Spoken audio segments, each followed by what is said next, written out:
এই দুনিয়ার পুরো জীবনটা এটা হচ্ছে লালসাময় একটা জীবন, লোভ, মরিচিকা, মায়াজাল। এই মায়াজালে আমরা আটকে আছি, ফলে মৃত্যুর কথা আমরা ভুলে গিয়েছি। পাগলের মতো ছুটছি, আরো টাকা লাগবে, আরো খ্যাতি লাগবে, আরো যশ লাগবে, আরো দাপট লাগবে। আমার এত টাকা দিয়ে কি হবে? এত সম্পদ দিয়ে কি হবে? এত ব্যস্ততা দিয়ে কি হবে? তোমার স্টপ, থামুন, অনেক হয়েছে। আম্মা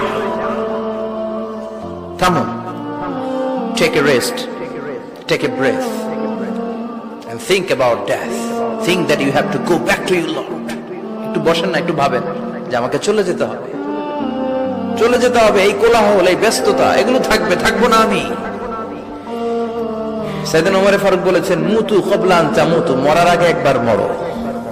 হাসিবু ক্বাবলা আন তুহাসাবু আলাইকুম, তোমার হিসাব নেওয়ার আগে তুমি একবার নিজের হিসাবটা করো না। কাগজ বের করে একটু লিখো না কি কি ভালো কাজ করছিলা, যেগুলো দিয়ে নাজাতের ওসিলা হতে পারে। 1 2 3, আর কি কি আকাম কুকাম করছো দেখো না, লিখে দেখো তোমার অবস্থাটা কি। মরার আগে একবার মরো। মরার আগে খাটের মধ্যে শুয়ে শটান করে চোখ বন্ধ করে একবার মরার ভান করে দেখেন কেমন লাগে। চোখটা বন্ধ করেন আর ভাবেন আপনি নাই, কি কি হতে পারে ভাবেন।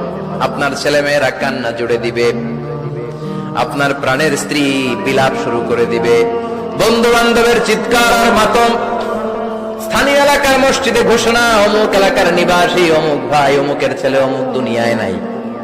সব আত্মীয়রা চলে আসবে, ফেসবুকে স্ট্যাটাস দেয়া হবে, সবাই সবাইকে জানাবে বিকাল 4টায় অমুক হাই স্কুল ময়দানে আপনার জানাজা। ছুটে আসবে, সবাই ছুটে আসবে আপনাকে শেষ বিদায় দিতে, গুড বাই জানানোর জন্য, আল ওয়াদা, বিদায় জানাতে আসবে সবাই। 4 তাকবীর দিয়ে আপনার জানাজা হবে, অশ্রুসিক্ত জানাজায় আপনার বিদায় হবে। কাঠের খাটিয়ার মধ্যে করে কাঁধে তুলে আপনার কবরে নেওয়া হবে। আগে থেকে খুঁড়ে রাখা কবরটার মধ্যে আপনারে বিছিয়ে দেয়া হবে। বাঁশের কচি দিয়ে তার উপরে মাটির চাপা দিয়ে সব চলে যাবে। ভাবেন না একবার চোখ বন্ধ করে, this is the circle of life, this is the nature of life. এটা সবার হবে, আমার হবে, আপনার হবে। এত মায়া, এত ভালোবাসা কই যাবে? কেউ থাকবে না, সবাই আপনার অন্ধকার কবরে রেখে দিয়ে চলে আসবে। উপরে বাঁশের কঞ্চি, তার উপরে মাটির চাপা, অন্ধকার আর অন্ধকার। এই অন্ধকার যেন শেষ হতে চায় না, শুধুই অন্ধকার, ঠিক কিনা? এজন্য আমাদের চলে যেতে হবে। দাদা গেল, চাচা গেল, মামা গেল, আমাদেরকেও যেতে হবে, জোরে কোন ঠিক কিনা?